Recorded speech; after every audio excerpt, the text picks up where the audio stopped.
ऐसा हुआ, कोई 2 सप्ताह पहले एक वृद्ध सांझ को मुझे मिलने आए थे और एक युवक ने पूछा कि मैं शादी करना चाहता हूं, आप क्या कहते? मैंने कहा जरूर करो, और मैंने उसे कैसे वो लड़की चुने, क्या करे, सब बताया। वो वृद्ध तो बड़े बेचैन हो गए। उन्होंने कहा कि मेरी समझ के बाहर है। संत तो मनुष्यों को वासना से उठाने के लिए, और इस युवक को आप क्यों भटका रहे? इसको सचेत करें कि शादी करना ठीक नहीं। और जब वो पूछने आपसे आया है और निर्णय आप पे छोड़ रहा है, तो आप उसे ऐसी बात क्यों कह रहे हैं?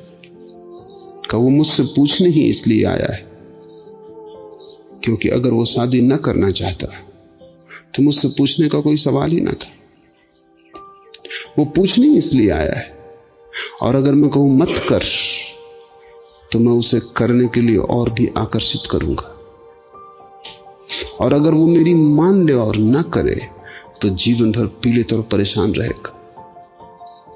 क्योंकि विवाह एक अनुभव है जिससे गुजरना जरूरी है।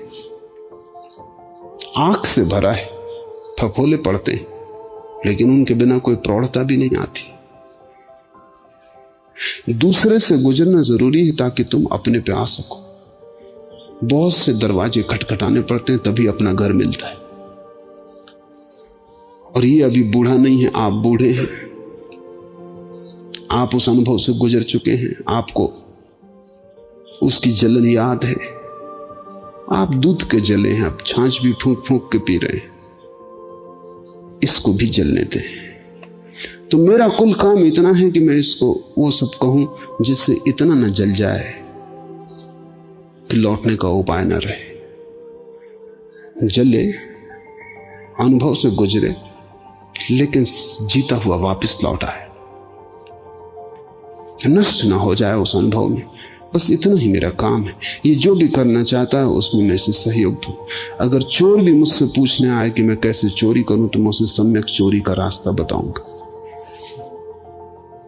ऐसी चोरी का रास्ता कि वो करे भी और खो भी ना जाए, और एक दिन चोरी कर करके ही अचोर हो जाए, एक दिन चोरी के अनुभव से ही ऊपर उठे। कमल कीचड़ से ऊपर उठता है, अचोरी चोरी से ऊपर उठता है। ब्रह्मचर्य का फूल काम वासना की कीचड़ में ही खिलता है, और जो कीचड़ से ही वंचित हो गया, उसमें फिर फूल कभी ना खिल सकेगा।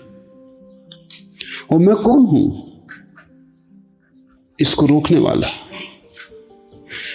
जो जहां जाना चाहता है मैं तो उसे दिया दे दूंगा, बेशर्त कि जहां भी जाए दिए की रोशनी पड़े। तेरा चोरी करने जाए तो दिया दे दूंगा कि चोरी पर रोशनी पड़े, रास्ता अंधेरा ना हो।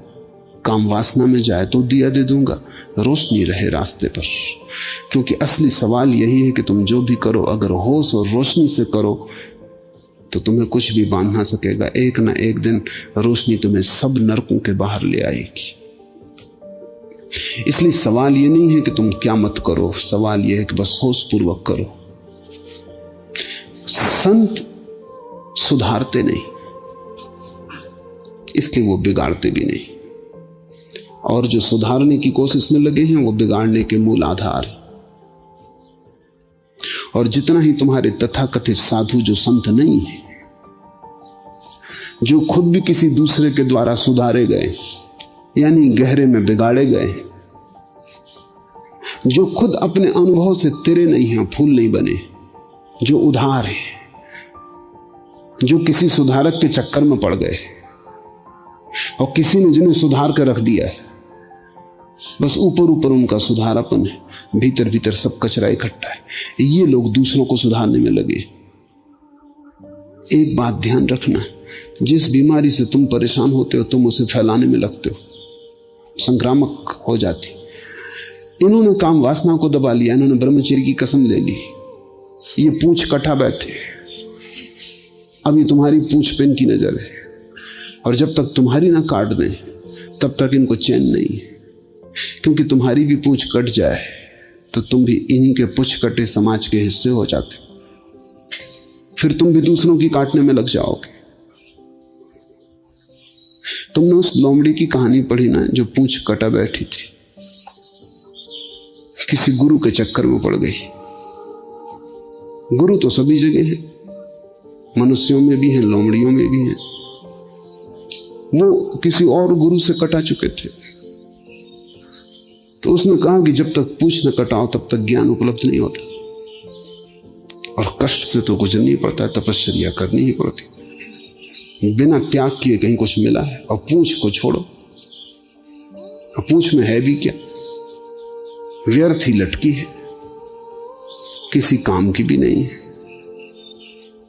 और हम देखो इसी को कटा के ज्ञान को उपलब्ध हुए, हमारे गुरु भी इसी को कटा के ज्ञान को उपलब्ध हुए थे, और ऐसा सदा से चला है। बातों में पड़ गई लोमड़ी, पूंछ कटा बैठी। कटते ही उसे समझ में आया मिला तो कुछ नहीं, पूंछ भर कट गई। अब दो ही उपाय रहे, या तो वो साफ साफ कह दे और लोमड़ियों को कि मत कटाना, लेकिन तब अपने अहंकार को बचाने का कोई उपाय न रहा। लोग हंसेंगे, लोमड़ियां हंसेंगी और कहेंगी ये पूंछ कटा बैठी। गुरु से उसने कहा मिला तो कुछ नहीं। गुरु ने कहा हमको क्या कुछ मिला है, मगर अब किसी से कहने में कोई सार नहीं। अब तुम भी लोगों को समझाओ कि कटाओ पूंछ। मिला किसको? मिला किसी को भी नहीं। ये सदा से ऐसे ही चला आया। लेकिन जब हम फंस गए तो एक ही रास्ता है अपनी प्रतिष्ठा बचाने का, कि अब तुम इसको छिपा लो, अपने दर्द को भीतर रखो, मुस्कुराओ, लोमड़ियों को समझाओ कि कटाओ पूंछ। जब तक हर लोमड़ी की पूंछ न कट जाए तब तक अपनी कोई सुरक्षा नहीं, प्रतिष्ठा नहीं। हम मारे गए। सब जगह यही चल रहा है। तुम जाते हो एक साधु के पास, उसने संसार छोड़ दिया, वो देख के तुम्हें कहता छोड़ो संसार, पत्नी, घर, बच्चे, यही तो जंजाल है। बात भी जचती है, क्योंकि तुम भी तो मुसीबत झेल रहे हो, जंजाल तो है। और ये आदमी शांत बैठा है, तुम्हें पता नहीं कि इनकी पूंछ कट गई, और ये आदमी भीतर बड़ा परेशान है। इसके मन में गृहस्थी के ही विचार उठते हैं। ये बार बार स्त्री के संबंध में सोचता है, बार बार अपने को समझाता है कि अब ठीक नहीं, प्रतिष्ठा के विपरीत है, पीछे लौटना। लोग हंसेंगे, जग हंसाई होगी, लोग कहेंगे भ्रष्ट हो गया। तुम मौका भी नहीं देते कि कोई आदमी की पूंछ कट जाए और वो वापस आए तो तुम उसे स्वीकार भी ना करोगे।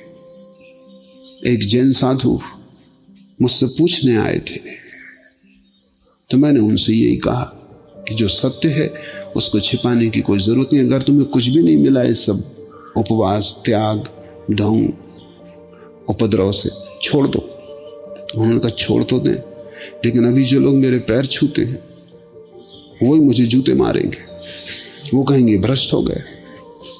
बड़ा मजेदार दुनिया है। मैंने इस ईमानदार आदमी को अगर ये कहते कि मुझे कुछ नहीं मिला, तो लोग कहेंगे तुम्हें नहीं मिला क्योंकि तुम पापी हो, तुमने ठीक से प्रयास नहीं किया। कहीं ऐसा हो सकता है कि इतने दिन से और इतने पूंछ कटे लोग और किसी को ना मिला हो? सदा से जो चली आ रही सनातन जो धर्म है, उसमें तुम ही एक ज्ञानी पैदा हुए, तुम्हारे पाप कर्मों का बाधा पड़ रही है, तुम ही गड़बड़ हो, लोग ये कहेंगे। तो मैंने कहा तुम करते क्या हो? मैं भी वही समझा रहा हूं लोगों को जिसमें मुझे कुछ नहीं मिला। रोज दिन भर समझाता हूं, रात भर सिर ठोकता हूं कि क्या मामला हो गया। और ये भी मैं जानता हूं इनको समझा के मैं ज्यादा से ज्यादा ये करवा सकता हूं जो मैंने किया। भीतर डर भी लगता है कि ये पाप भी है, लेकिन मैं पढ़ा लिखा भी नहीं हूं। अगर मैं छोड़ भी दूं, अभी मैं सब तरह की प्रतिष्ठा का पात्र हूं। अगर मैं छोड़ दूं तो मुझे कोई 50 रुपए की नौकरी यही भक्त नहीं दे सकेंगे जो अभी मेरे पैर छूते हैं और आज लाखों रुपए ला के रखते। फिर भी मैंने कहा कि तुम आदमी ईमानदार अगर हो तो ये कष्ट से भी गुजर जाओ, छोड़ दो, देखें क्या होता है। सच में ही उसने छोड़ दिया और वही हुआ जो उसने कहा था। सारे जिन उसके पीछे पड़ गए कि वो भ्रष्ट हो गए, पापी है, संसार में वापस लौट आया। एक सभा में हैदराबाद में मैं बोल रहा था, तो वो भ्रष्ट जनियों की नजरों में पूंछ कटा आदमी वो भी मौजूद था। वो मेरे साथ ही सभा मंडप तक आया और मेरे साथ ही मंच पे जाकर बैठ गया। वो जैनियों का मंदिर था, वहां उपद्रव मच गया। वो मेरे वजह से कुछ कह भी नहीं सके, लेकिन खुसर फुसर शुरू हो गई कि ये आदमी मंच पे नहीं होना चाहिए। आखिर मेरे पास एक चिट्ठी आई कि और सब ठीक है, इस आदमी को यहां से हटाइए, ये आदमी भ्रष्ट है। मैंने उनको बहुत समझाया कि आदमी भ्रष्ट नहीं है, बहुत ईमानदार है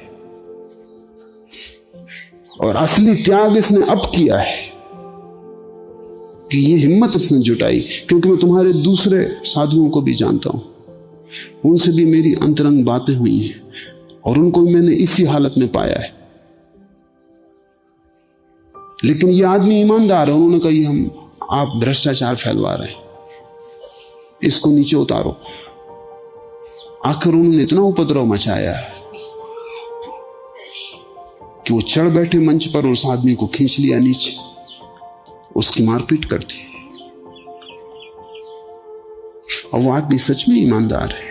जब नहीं मिला कुछ तो वो कह रहा है कि मुझे नहीं मिला, लेकिन ईमानदारी की थोड़ी पूजा है, बेईमान पूजे जाते। ये कटी पूंछ वाली लोमड़ी अगर लोगों से जाके कहेगी कि हम फिजूल कट गए तुम मत कटवाना, तो लोमड़ियों ही इस पे हंसेंगी कि ऐसा कहीं होता है। सनातन से पूंछ कटे हुए लोग ज्ञान को उपलब्ध होते रहे। बड़ा दुष्ट जाल है। तुम भी जानते हो कि तुमने भी बहुत उपाय करके देख लिए, वो व्यर्थ जाते, फिर भी तुम किसी को कहते नहीं कि वो व्यर्थ जाते। तुम भी अपने मन को समझा लेते हो कि चुप ही रहो, क्योंकि लोग यही कहेंगे उपाय तो गलत हो ही नहीं सकते, तुम ही गलत होगे।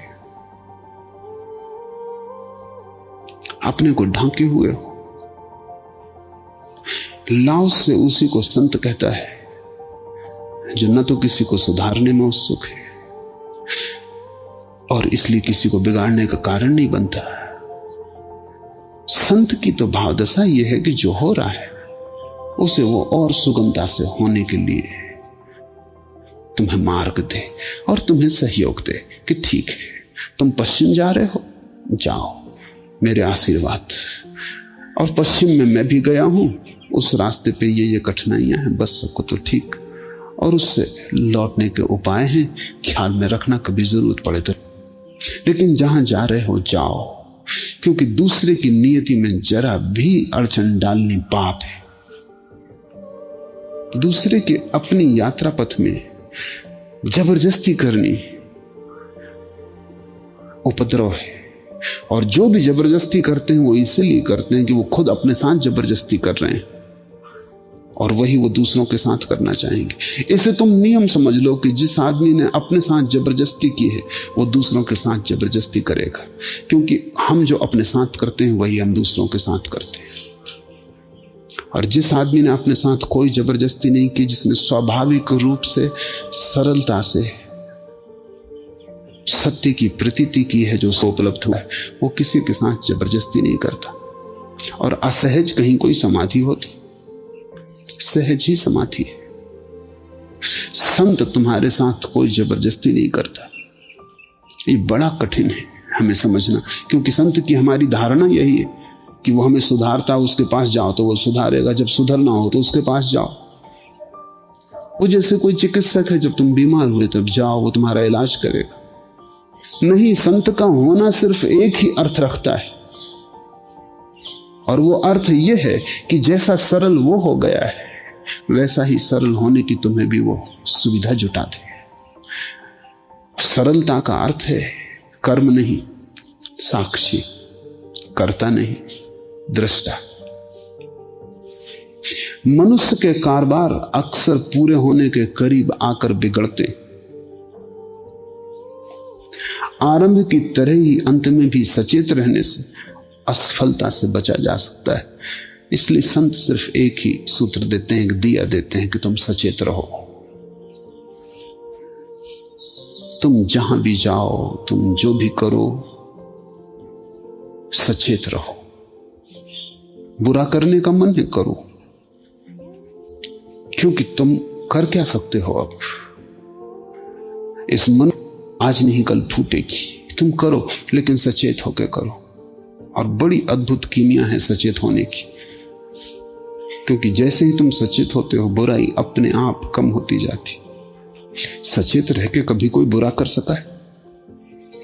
सब बुराई बेहोशी में होती है। सब बुराई एक तरह का पागलपन है। सब बुराई तुम जब होश खो देते हो तभी संभव है। इसलिए एक ही सद्गुण संत देते हैं कि तुम जागे रहो, तुम होश पूर्वक करो। तुम जो भी करो, काम वासना में जाओ तो होश पूर्वक जाओ, उसे भी ध्यान बनाओ आओगे। और वो पार होना अलग होगा, वो दमन न होगा, वो अनुभव से पार होना होगा। वो अतिक्रमण अद्भुत है। उस अतिक्रमण में कोई दंश ना होगा। वो अतिक्रमण ऐसा ही सहज है जैसे फूल लगते हैं, कोई लगाता थोड़ी, जैसे घास बढ़ती है अपने आप। ज़ैन फकीर कहते हैं the grass grows by itself. कुछ करना थोड़ी होता, घास अपने से बढ़ती है। ऐसे ही ब्रह्मचर्य अपने से बढ़ता है, होश हो तो। करुणा अपने से बढ़ती है, होश हो तो। अहिंसा अपने आप आती है, कोई व्रत नियम थोड़ी लेने पड़ते। कोई ठोक रहा है, घृणा से भला भर जाए, प्रेम से भरने का ये रास्ता नहीं।